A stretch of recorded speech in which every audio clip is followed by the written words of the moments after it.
be just like the other ones, you know, just, you know, we'll leave for a couple of days, come back, run off a generator a week or two, and then we'll be back in business. Hurricane Ike took everyone by surprise when it targeted the southeast Texas coast directly, making landfall at 110 miles per hour. Butch Leger relived his trip back to Bolivar Peninsula. He and his wife took a boat down the Intercoastal Canal because they are not allowed back into their community by land. The Legers traveled just a few miles up the road to Beaumont to stay with their cousins, expecting to go home as soon as the rain and wind stopped. But now that isn't a possibility, and there is no indication when people will be allowed to return to their lives on Crystal Beach. Mr. Leger, along with many others who survived the storm, want to know what and who was left behind.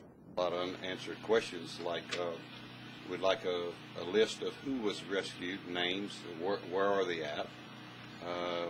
Do they have a list of the ones missing? We hadn't heard from any of those, which the ones that are missing happen to be, you know, good friends of mine as well.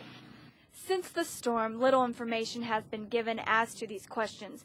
The damage is so devastating to Bolivar Peninsula that FEMA inspectors and city officials are not even allowed into the area at this time. But where do those displaced go from here? Oh, you know, we'll know something in a few days, and then you get down to the bottom and think, well, you know, you've lost everything you've worked for the last 20 years, investment and everything, you know, just going down the tubes. The Legers packed up only a few changes of clothing, not anticipating what Hurricane Ike would actually do to their home. Now, all they're left with is this for a home, and they're asking for answers.